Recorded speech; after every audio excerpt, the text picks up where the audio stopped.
كتاب الله للأرواح نور تنال به السعادة والسرور إلى درب الهدى والخير يهدي وللجنات يوصل من يسير كتاب الله. Lanjut kita kepada tema-tema pada kajian ulama klasik. Tentu ulama klasik ini banyak. Saya akan mengkhususkan 3 kitab atau 3 ulama yang memang menjadi poros atau sentranya ya dalam pembahasan Ijaz Al-Quran ini. Yang pertama kitabnya Al-Khattabi dengan nama Bayan Ijazul Quran.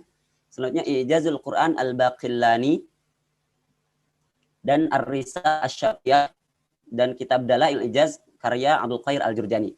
Saya sedikit semacam resensi apa saja tema-tema yang dibahas di dalam 3 kitab ini untuk tadi pengantar, setidaknya pertemuan kita kali ini sebagai pengantar kita untuk sebagai pemancing kita untuk lebih memperdalam Al-Quran, lebih memahami, lebih menikmati bahasa yang akan kita bahas, sehingga kita ketika membaca Al-Quran itu tidak sekedar kata yang dibaca tetapi langsung pemahamannya juga dengan maknanya. Yang pertama Bayan Ijazul Quran Al-Khattabi, pengarangnya Abu Sulaiman Hamid ibn Muhammad ibn Ibrahim ibn Al-Khattab Al-Busti Al-Khattabi, dilahirkan 319 Hijriah, wafat 388 Hijriah. Kitab-kitabnya ya, beliau ini termasuk yang kompeten juga di dalam bidang hadis. Ya, di antara kitabnya Syarah Gharib Hadis, Syarah Sunan Abu Daud, dan termasuk kitab ini Bayan I'jazul Al-Quran.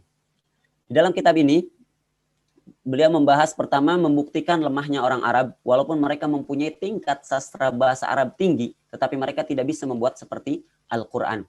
Pada waktu itu seperti yang sudah kita ketahui bahwa orang Arab ini sudah terbiasa dengan dunia sastra, sudah terbiasa dengan dunia menghafal. Ya.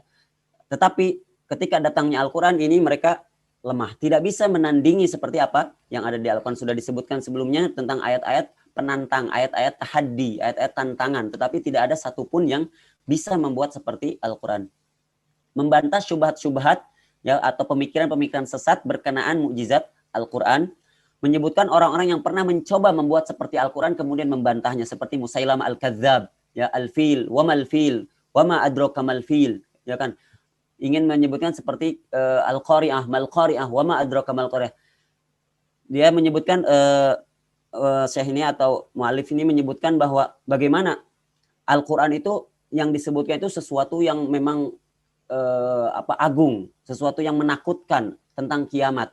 Akan tetapi kalau al-fil, gajah, semua orang juga tahu, tidak usah mal-fil.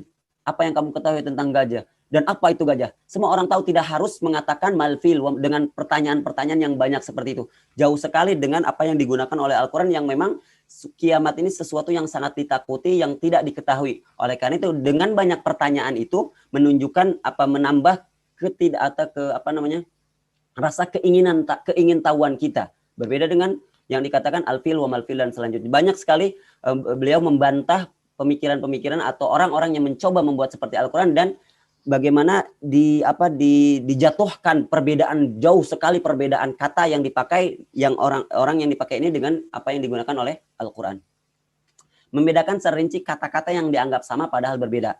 Di kita ada istilah kata sinonim, kata yang satu ada atau 2 kata yang maknanya sama. Tetapi di dalam bahasa Arab dan menurut mu'alif atau menurut Syekh ini, pengarang ini, bahwa tidak ada di dalam bahasa Arab kata-kata yang sama. Semua ada bedanya. Jika kita mungkin sebelumnya kita tahu antara jalasa dan qa'ada, secara zahirnya, secara jelasnya, secara umum jelasnya itu artinya sama. Tetapi dalam pemaknaan secara dalamnya ternyata berbeda. Dan ini pun membahas tentang itu. Membahas tentang bagaimana kata-kata yang dianggap sama padahal berbeda. Kemudian Al-Quran mempunyai pengaruh yang kuatnya. Al-Khattabi juga membahas tentang bagaimana mukjizat Al-Quran ini salah satunya ta'thiri, mempengaruhi. Dan ini mungkin yang oleh ulama-ulama sekarang diakui juga bahwa Al-Quran selain dari mukjizat bahasa, mukjizat teknologi, mukjizat tentang yang lainnya, Al-Quran juga mempunyai mukjizat ta'thiri, memberi pengaruh. Sehingga banyak yang bukan orang muslim atau tidak paham bahasa Arab atau ada pengaruh, mempengaruhi. Ya seperti yang kita ketahui cerita Umar bin Khattab yang tadinya keras, kemudian bisa berubah menjadi sebuah lembut masuk Islam, itu ada dari daya tarik tersendiri dari Al-Quran. Beliau juga membahas seperti itu, tentang adanya pengaruh yang kuat ta'thiri dari Al-Quran. Menyebutkan pendapat-pendapat tentang hakikat mukjizat Al-Quran. Ada beberapa teori-teori yang menyebutkan hakikat mukjizat Al-Quran. Satu-satunya adalah pendapat as-sorfa yang tadi disebutkan oleh ulama Mu'tazilah An-Nazam.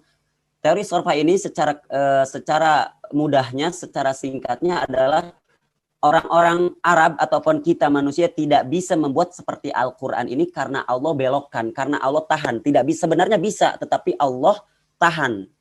Allah dibuat kita itu tidak bisa oleh Allah. Nah, teori ini yang menyebutkan bahwa sehingga Al-Quran ini mukjizat karena orang-orangnya ini tidak bisa atau ditahan oleh Allah. Sebenarnya bisa, tetapi ditahan. Nah ini menyebutkan tentang sorfah juga di dalam kitab ini, menyebutkan bahwa orang yang hakikat mukjizat ini terletak dari pemberitaan ghaib. Disebutkan ketika sebelum perang dengan Furs, disebutkan Rum akan menang, disebutkan surat Ar-Rum. Disebutkan juga bagaimana sesuatu yang akan datang atau yang sebelumnya, pemberitaan ghaib yang umat-umat terdahulu. Nah, disebutkan juga pembahasan seperti ini dalam kitab ini. Lalu menyebutkan juga pendapat hakikat mukjizat Al-Quran dari balaghah secara umum. Secara umum. Ini bukan pendapat beliau, bukan pendapat Al-Khattabi, tetapi membahas pendapat-pendapat ini.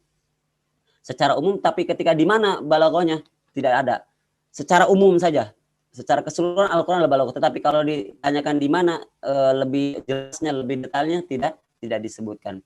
Akan tetapi Al-Khattabi terhadap pendapat-pendapat ini menolak dan mengatakan bahwa kalimat ini terdiri dari 3 komponen. Yang pertama, kata yang dipakai. Kata yang dipakai. Selanjutnya adalah arti atau makna yang ada di dalam kata tersebut. Dan yang terakhir, susunan kata yang dipakai sehingga membentuk suatu kalimat yang indah dan layak. Nah, dan Al-Quran dari awal Al-Fatihah sampai An-Nas ini semua terpenuhi syarat ini. Kata yang dipakai, kemudian makna yang ada di dalam kata itu, susunan kata, susunannya antara sebelumnya dan sesudahnya terjelaskan. Lalu menyimpulkan dengan kata-kata bahasa Arab, wa'lam annal Qur'an innama shara mu'jizan li'annahu jaa'a bi afsahil alfaz fi ahsani nuzumit ta'lib mutadamminan asahhal ma'ani. Al-Quran menjadi mukjizat karena telah memenuhi komponen tadi, menggunakan kata yang fasih, terstruktur dengan susunan yang rapih, serta menyimpan makna yang sesuai. Untuk kurang lebih pemikiran dari Al-Khattabi tentang mukjizat Al-Quran.